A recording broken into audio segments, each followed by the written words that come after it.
Hello everybody. इस video में मैं एक्सप्लेन करूंगा जो हमारी मंथली रिव्यू आइटम्स स्प्रेडशीट है उसमें क्या इंपॉर्टेंट पॉइंट्स और उसको कैसे अपडेट करना है। तो हम अपनी स्प्रेडशीट ओपन करेंगे। ये स्प्रेडशीट लिस्ट है, ये मंथली रिव्यू आइटम्स को ओपन करेंगे। तो ये स्प्रेडशीट मैं महीने में एक बार रिव्यू करूंगा, लेकिन आप लोग को ये रेगुलर इस पे वॉच रखना है क्योंकि इसमें जो रिव्यू के जो सब्जेक्ट्स हैं काफ़ी ज़्यादा हैं, तो कंटिन्यूसली उसमें इम्प्रूवमेंट होता रहे और आप अपनी पोजीशन अपडेट करें। So you have to keep a regular watch in on this spreadsheet monthly review items. तो इसमें जो पहला पॉइंट है मॉनिटरिंग का वो है नील स्टॉक। तो इसमें मैंने दो कॉलम्स बनाए हैं, एक प्रेजेंट मीटिंग, एक प्रीवियस मीटिंग।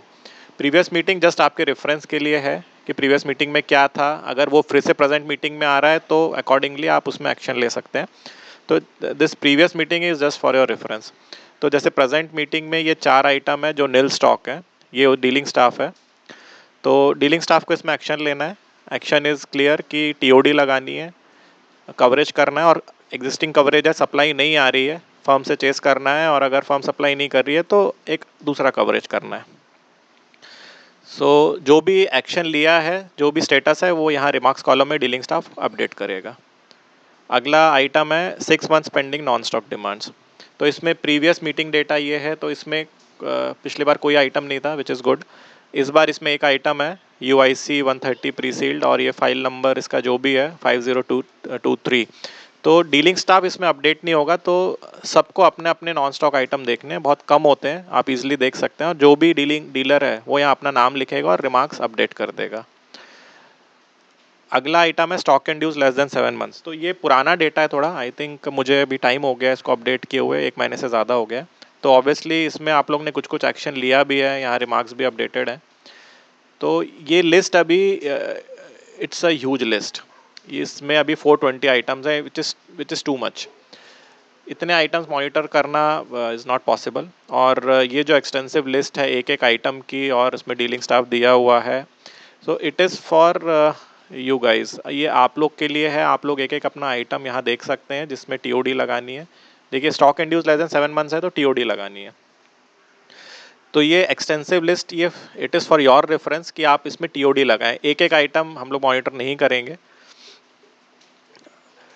और अगर यहाँ पे हमने अरेस्ट कर लिया stock and use less than 7 months, अगर हमारे कुछ तो रहेंगे डेफिनेटली, लेकिन अगर ये लिस्ट छोटी है, दैट मीन्स कि आगे कोई भी क्राइसिस नहीं होने वाली है, हमारे सारे आइटम की पोजीशन अच्छी रहेगी। तो ये आप इंश्योर करें कि stock and dues less than 7 months में कम से कम आइटम हो।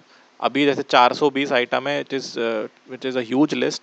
लेकिन हाँ, मतलब इसमें 50-60 आइटम चलेंगे, या हर स्टाफ के 5-6 आइटम तो कुछ ना कुछ रहेगा। तो वो टारगेट होना चाहिए कि हर स्टाफ के 5-6 आइटम से ज़्यादा stock and dues less than 7 months में ना अपीयर हो। तो एक एक आइटम में आप एक्शन लीजिए, ये आपके रेफरेंस के लिए है। What I will monitor is stock and use less than 7 month summary मैं देखूंगा।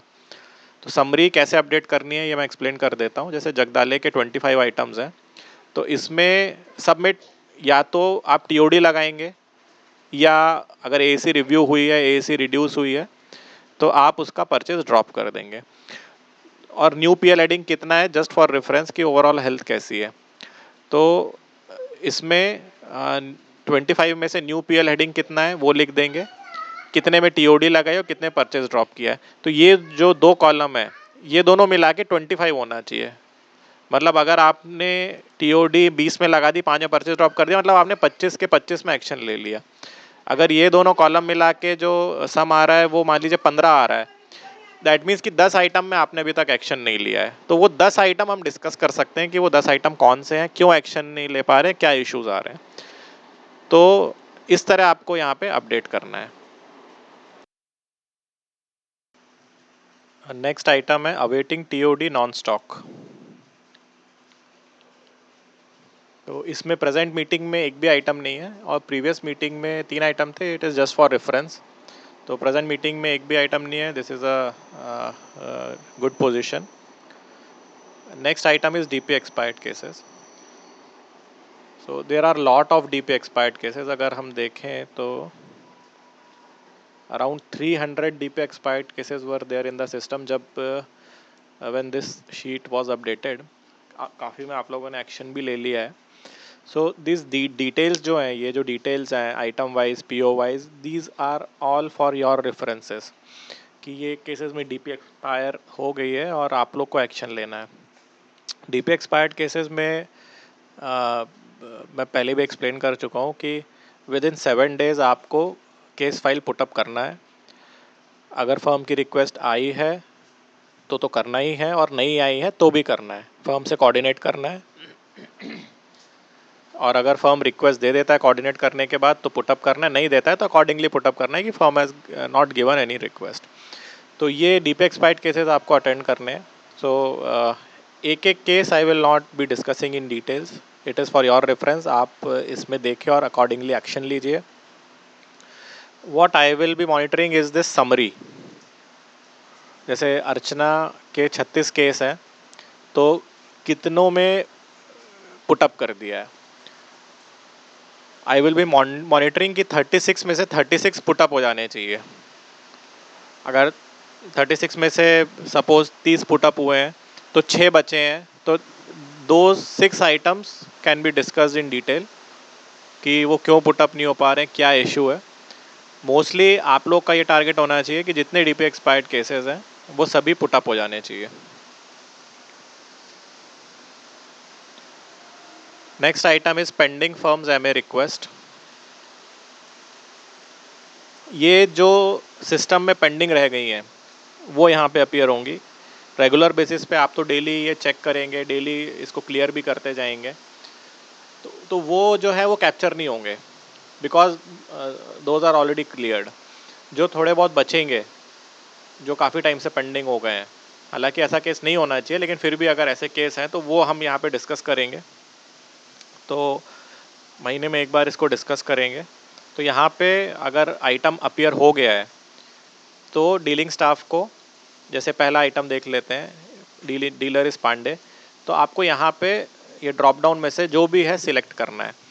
आपने या तो उसको एसएमएम को पुटअप कर दिया है या डिप्टी सीएमएम को पुटअप कर दिया है, या उसमें एमए की ज़रूरत नहीं है इस पर्टिकुलर फॉर्म रिक्वेस्ट में, या एमए इशू हो गया है, या उसकी रिक्वेस्ट रिजेक्ट करनी है. जो भी ऑप्शन है आप इसको प्रोसेस करेंगे और जो भी स्टेटस है आप यहाँ पे इसको सिलेक्ट कर लेंगे. तो ये आप इसको कंप्लीट कर लीजिए.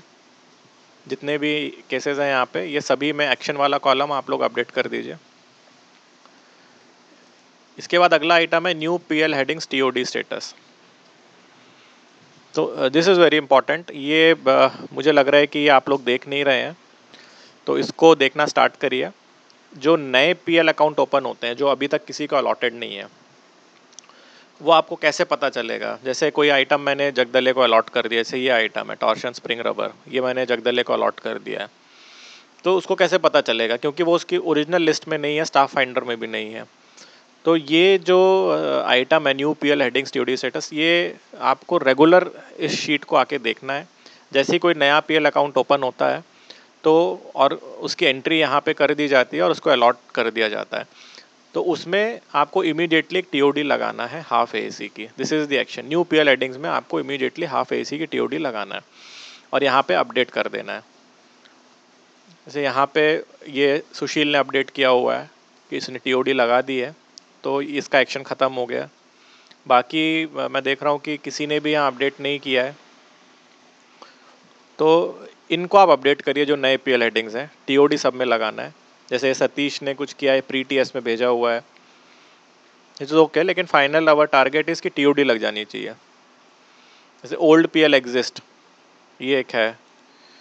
तो ओल्ड पीएल एग्जिस्ट, इसका क्या मतलब है, या तो उसमें स्टॉक है तो मतलब यू हैव टू डिसाइड कि टीओडी लगानी है या नहीं लगानी. अगर नहीं लगानी है तो यहाँ लिख दीजिए कि सफिशिएंट स्टॉक इज़ अवेलेबल. अगर ओल्ड पीएल वाले केस में है तो आप लिख सकते हैं. अदरवाइज न्यू पीएल हेडिंग है, उसका कोई ओल्ड पीएल एग्जिस्ट नहीं करता है, तो आपको टीओडी लगानी ही है, उसमें there is no other option. तो ये कम लोग मॉनिटर कर रहे हैं. Satish is monitoring I believe, और सुशील ने कुछ अपडेट किया हुआ है, जैसे यहाँ पे ये अपडेट किया हुआ है सुशील ने, material is received full quantity, वो ठीक है, लेकिन इसमें जो टीओडी लगाई थी तो उसके डिटेल्स डाल दें। तो जिसके टीओडी लग गए हैं तो I will be treating this as closed, तो ये मैं यहाँ से डिलीट कर दूंगा। तो ये शीट आप रेगुलरली मॉनिटर करिए। इसके बाद इंडेंट आइटम्स हैं तो वो जिनके हैं उनसे अलग से डिस्कस करेंगे, तो ये देखने की ज़रूरत नहीं है। तो ये मंथली रिव्यू आइटम्स के बारे में था कि किस तरह अपडेट करना है। तो आप लोग ये जो शीट है मंथली रिव्यू आइटम्स, इस पर रेगुलर वॉच रखिए। इसमें जो इश्यूज़ हैं, जो आइटम्स हैं, वो अपडेट होते रहते हैं, अकॉर्डिंगली आपको एक्शन लेना पड़ता है। तो do see these sheets and these items regularly और उस पर एक्शन लीजिए। Okay, thank you.